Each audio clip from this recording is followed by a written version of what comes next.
Hey, welcome back to the Healthy Living Scottsdale podcast. I'm your host, Coach Zach. I am here with Coach Brandy, and today we are talking about your microbiome, which is fascinating. But before we get into today's episode, we want to give a little shout out to a client of the week. And Brandy, yes, this was your pick. I'll let you go ahead. Sure. Client of the week is Chris Grabitz. Wanted to give a shout out to Chris. For one, he's super consistent. He shows up at the gym, has a great attitude, works super hard. He's always pushing. He always wants more. Like he really just wants to be pushed in his workouts. And one thing that I thought was just great, he does travel a lot, but every time he goes on like business trips, he's always reaching out and saying, either, give me some exercises I can do while I'm traveling, or, can you share the program with me so I can continue working. He doesn't want to stop working when he's traveling. And, I think that just speaks to his consistency and how he knows it's so important to just, keep going and get it done regardless of what state he's in. So great job, Chris. You're working really hard. Yeah, and a while back, I think like the beginning of the year, Chris tore his bicep tendon. Yes. Which I think would be like 99% of the people would be like, I can't work out, tore my bicep tendon, right? And I don't know if he even took like a day off. I don't think he did. He was here and we had him doing one arm exercises, and he went out and he bought a backpack. Yeah, a rucksack, and he had it loaded up with weights. Right, because he couldn't hold dumbbells in his arm. He couldn't hold anything in his arm, and he just like continued working out. And then I remember he kind of got through, I don't remember how long it had been, like maybe 6-8 weeks. And he came to me, he's like, hey, you guys got to stop babying me. I got the all clear, like I'm ready to push it, yes. right? And we were like being, I guess, overly little cautious. Yeah, overly cautious, because we're like, well, we don't want to, the thing's got to heal. And so like, that's just exactly what you want, right? Like find a way, no excuses, continue working out, and then get to a point where you're like, hey guys, like let's go. I'm perfectly fine. Keep pushing me. Right. Yeah. So one final thing about Chris, recently he shared with me, he was presenting, how to work presentation, and they had on the screen like, his a profile picture of him, and they asked him to resubmit a new one because they said his picture that was being used before looked nothing like the way he looks now, because he's changed so much because of his work ethic and his workouts. And so he was really happy that he had to submit like a new picture. What a win, right? Yeah. That's huge. So, okay, Chris, awesome job. Keep up the great work. We love you, man. And now let's talk about the microbiome. Let's do it. Fascinating. So the microbiome, you have more like bacteria in your body. Trillions of little microorganisms in your body, more of them than you have cells in your body, right? And so your microbiome is obviously kind of important, just a little bit, right? In how your body functions and how your metabolism functions, and really kind of every element of your health is dictated by your microbiome, right? And so you have your microbiome, which is, you have your skin microbiome, which is kind of like your protective layer of organisms from the outside world that can prevent other things from getting through. And then you have your internal, microbiome, which is like your gut, right?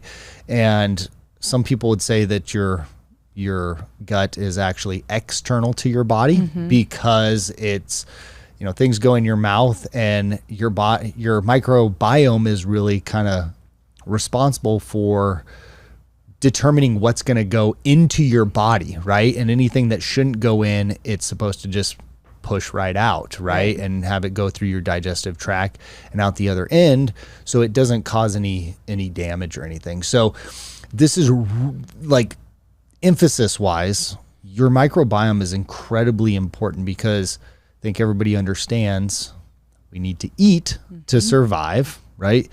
And how our body processes food really kind of comes down to the microbiome, right?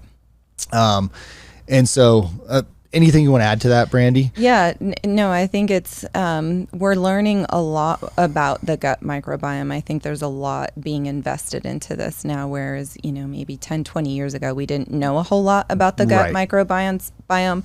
So it's like emerging science that's really kind of exciting and sheds the light on a lot of like disease and information that we're trying to figure out about how, our overall health impacts how we're feeling. But with and like you said, I think some would say we're more bacteria than we are like cells. So, right? So the gut microbiome is really, really important. And the way we eat, our nutrition, how we feed our guts, is going to dictate how we feel. So what goes in on the inside is going to dictate the outside and our overall health. Yeah. And I believe it was Socrates who said that all disease starts in the gut, right? So it's something that they certainly understood long time ago. Somewhere along the way, we lost it or stopped, prioritizing it. And now, like you said, just recent past, it's really kind of becoming a focus and an emphasis again, right? And I think as we kind of highlight some of the key components of the microbiome, people will really kind of understand why, right? And so what are some things that the microbiome is responsible for? I guess that would be a good place to start. Sure. So immune health, your immune system is directly related to your gut microbiome. Your gut microbiome sort of is in control of like what gets kind of absorbed within the cells and within the body. Inflammation, whether you have inflammation or don't have inflammation, is sort of controlled within the gut microbiome. And then also I know that we're starting to understand autoimmune diseases. Maybe, again, there's emerging science around this, but may be related to health or unhealthy gut microbiome. Yeah. And I think that the one that, people should care about all of these, right? But one of the things that our listeners will care about is how it impacts your digestion and your metabolism, right? And what's fascinating about the microbiome, right, is there's these trillions of different organisms, and they're really different microorganisms or type of microorganisms do different things in your body, right? It's not like one is responsible for everything. Kind of the same way as you have cells that create your eyes and cells that create your liver, and they're different. They have a different makeup. Well, same thing with microorganisms, right? And so you have all of these different microbiome, and the more we have variety-wise, will kind of determine how healthy we are. And so the more variety, the better. And what's really interesting is like certain microbiomes break down certain types of foods. And you could this is one of the things why I think it's really important for people to understand that a calorie in, calorie out is not you could talk to somebody and they're like, all that matters is that your calories in are less than your calories out and you'll lose weight, right? And that's a very naive, I think, response. I mean, it definitely is a good kind of way of tracking and maybe getting moving in the right direction. But your microbiome, you and I, Brandy, we could both eat the same exact food, right? Like, I won't use a steak as an example because I don't know if you eat steak. But like we could put a bowl of broccoli on the table here, and the amount of calories that your body it basically extracts from that is going to be different than the amount of calories that my body extracts from that.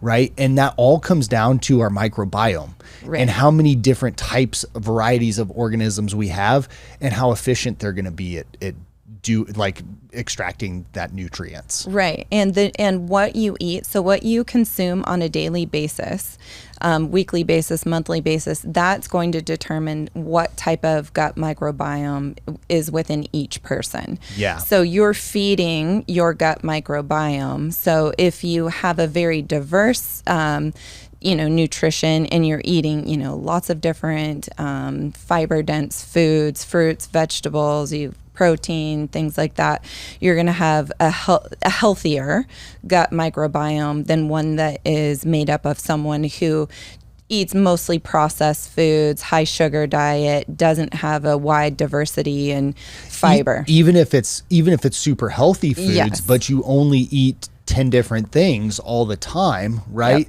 Yep. Your microbiome is not going to be super healthy and robust, because your body doesn't necessarily need Yep. of this big variety to constantly be digesting and breaking down and utilizing the nutrients out of these other types of foods. Right. And I think that's really, really important for people to understand. And that's one of the reasons why, I would say it's one of the cons of a food elimination diet is a food elimination diet is that's designed to be very, very temporary, because what we then need to do is we need to start adding healthy foods back in micro doses, so that then your body can start to develop your microbiome can start to develop the things that it needs in order to digest that, right? And so a lot of times if people have a food allergy or food sensitivity, we get rid of that food initially, but then microdose it back Right. in, so that your microbiome can build up the ability to then handle that, right? Yeah. And digest it, which is really interesting. And it kind of, I guess there's a lot of different, that provides a lot of hope, and a lot of, some people are like, man, that's not a food that I can ever eat.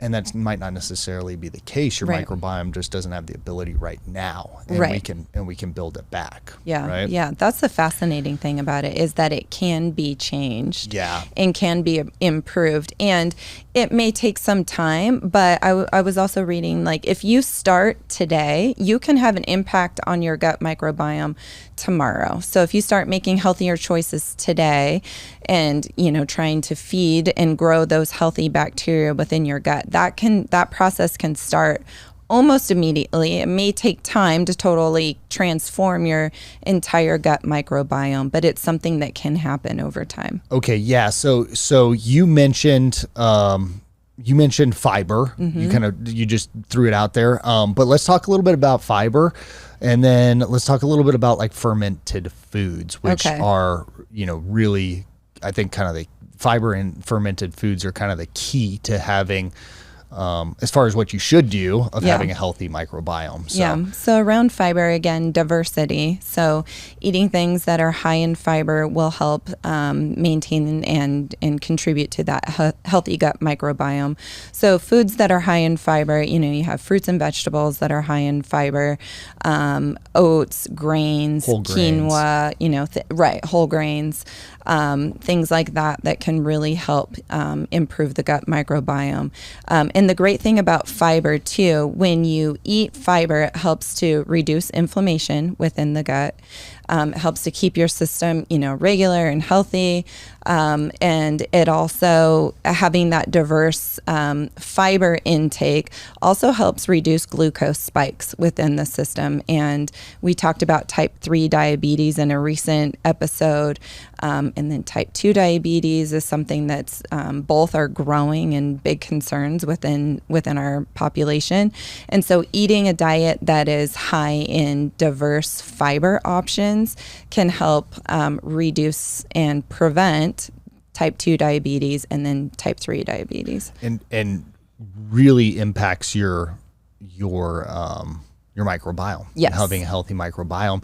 And correct me if I'm wrong, but I believe that fiber is then turned into short chain fatty acids that do have all kinds of functions in your body, but really impact your energy levels, your metabolism, Lowers cholesterol. all of these different things. And so I think that as a society, I can't remember the exact statistics or numbers, but for a male, I believe that like the amount of fiber that you should get is like 60 grams. I almost don't want to say this because I'm not 100% sure. But I know it's like 60 plus, grams of fiber. And then like what is actually, what our society in the United States gets is about 25, right? And I think for women, it's, I think it's around 50. Yeah, something like that. And then for women, it's like 18 grams or something. So we're, as a society, don't quote me on those numbers, but as a society, the point is that we are like drastically deficient in our fiber intake. And not only that, but then we have all of these like processed foods that we're taking in on a regular basis, which negatively impacts our microbiome. And so we're not feeding our microbiome the good things that we need, and we are feeding it the things that are going to damage it. And a lot of these processed foods, these sugars, the artificial sweeteners, all these things actually create like a leaky gut syndrome where our microbiome then is not basically like the wall that it needs to be, the barrier that it needs to be. And then all of the things that should not get into our bodies, not leave our digestive tract, they should be pooped out. Instead, now they're seeping through and getting into our bodies. And then our body has to get rid of those toxins basically through other systems, through our skin, through our liver, and it creates a lot of problems and a lot of stress and inflammation on our bodies, right? Yeah. Fermented foods. Okay, let's kind of wrap up with fermented foods. So fermented foods, when I hear fermented foods, I think of sauerkraut. Sauerkraut. This is like kefir. The thing that comes to my mind. Yeah, kefir. Kombucha. I love kombucha. Yogurt. Yep. Right? Like nobody really, it's kind of old school. Nobody really like cans anything anymore or ferments things.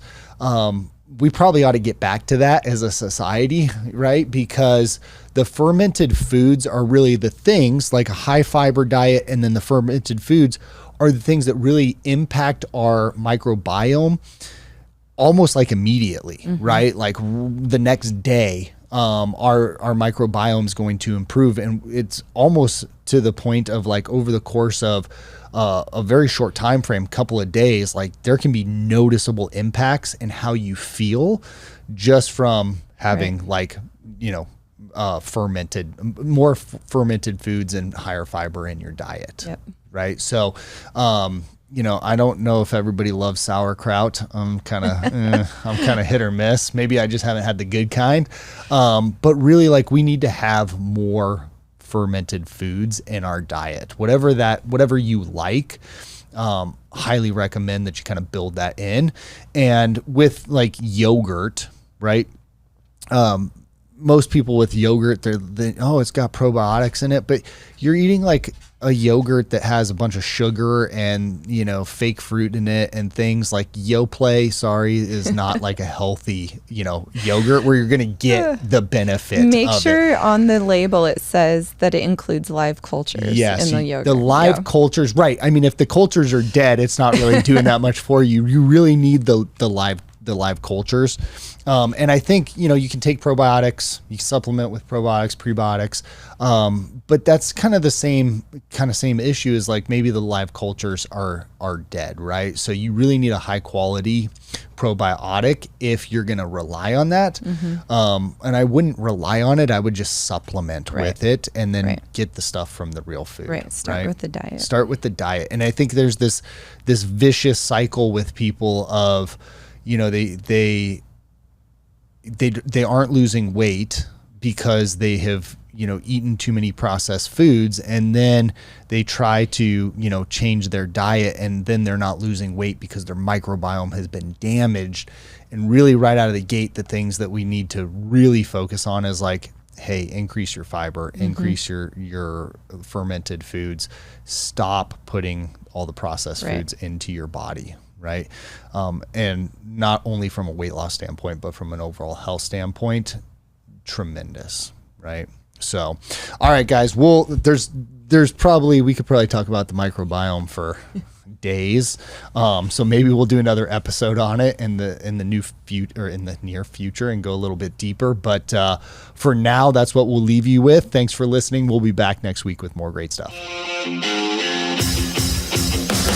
Thank you so much for listening to the Healthy Living Scottsdale podcast. Do you have a question that you'd like for us to answer live on the podcast? If so, all you need to do is head over to the Apple Podcast app on your iPhone and do 3 simple things. First, leave us a rating and review telling me what you think of the podcast. In that review, ask anything you want related to health, fitness, or nutrition. And if you want a shout out, leave us your Instagram handle or name. That's all you have to do. Then listen to hear your questions answered live on the next Q&A episode.